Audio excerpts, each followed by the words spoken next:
साथियों नमस्कार, मैं हूं नीरज पटेल और आप देख रहे हैं नेशन जनमत। झारखंड के देवघर स्थित बैद्यनाथ धाम का एक वीडियो सोशल मीडिया पर जबरदस्त तरीके से वायरल है। इस वीडियो को देखने के बाद मेरी धारणा और मजबूत हो गई कि इस दुनिया में ईश्वर, अल्लाह, गॉड नाम की कोई शक्ति नहीं है।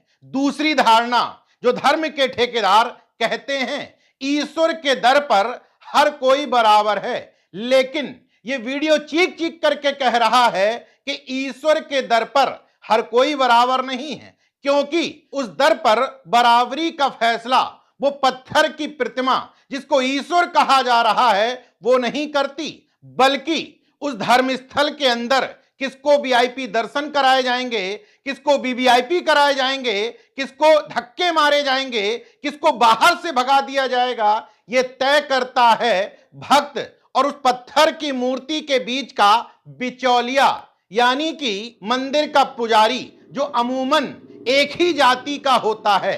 खैर, इस वीडियो के सामने आने के बाद लोग बैद्यनाथ धाम के मैनेजमेंट की आलोचना कर रहे हैं, लेकिन मेरी नजर में भक्तों को इस तरीके से दुत्कारने के लिए, अपमानित करने के लिए मैनेजमेंट से ज्यादा जिम्मेदार है वो पत्थर की प्रतिमा, जिसके लिए कहा जाता है कि ईश्वर की मर्जी के बिना पत्ता तक नहीं हिलता।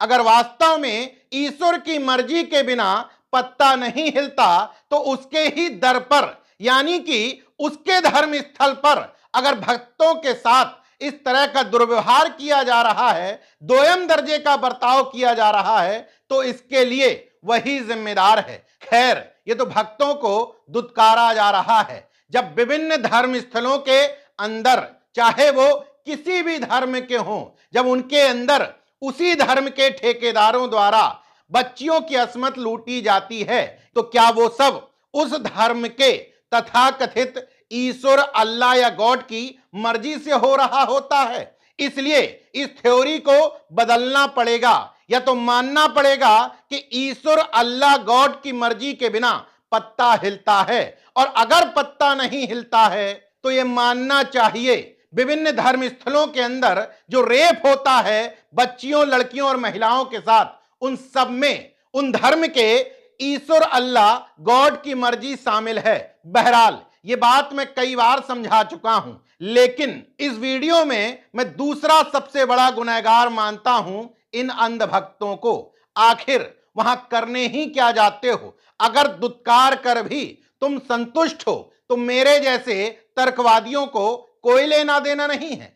सोशल मीडिया पर तमाम लोग वीडियो डाल करके आलोचना कर रहे हैं, लेकिन इन अंधभक्तों से तो पूछो कि वो तकलीफ में है या इस तरीके से अपमानित हो करके भी वो खुशी महसूस कर रहे हैं। अगर वो खुशी महसूस कर रहे हैं तो मुझे कोई आपत्ति नहीं कि उस देवघर के बैद्यनाथ धाम में अडानी अगर पहुंचते हैं तो उनकी आबो भगत इस तरह से की जाती है मानो डायरेक्ट पत्थर की प्रतिमा ने उनको बुलावा भेजा हो। क्यों? केवल पैसे के दम पर ही तो।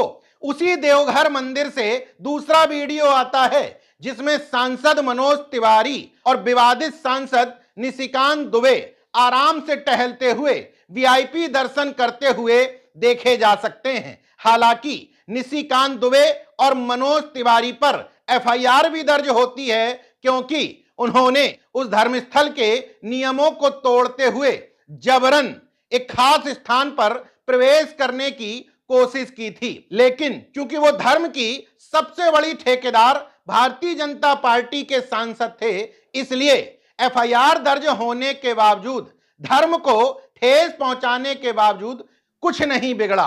अब नेशन जनमत का अंधभक्तों से एक सवाल, अगर आप किसी भी धर्म स्थल को अपने ईश्वर का घर मान करके वहां जा रहे हैं तो वहां का मालिक ईश्वर होना चाहिए, और अगर वहां का मालिक ईश्वर है तो वहां का ईश्वर अपने भक्तों से मिलने के लिए घूस कैसे ले सकता है?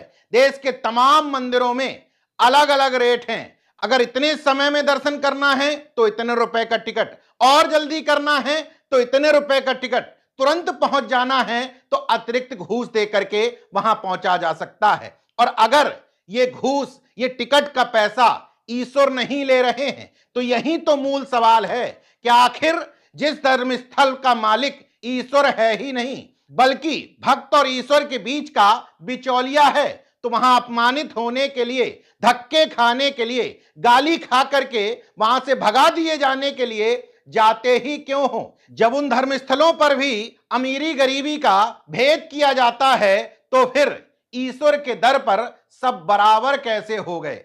इसलिए नेशन जनमत इस बहस में पड़ना ही नहीं चाहता कि कोई तो अलौकिक शक्ति होगी जो इस दुनिया को चला रही है। हो सकता है हो या ना हो, लेकिन मेरा विश्वास इस मामले में अटल है कि कोई भी अलौकिक शक्ति है, लेकिन वो किसी धर्म स्थल के अंदर कैद नहीं है।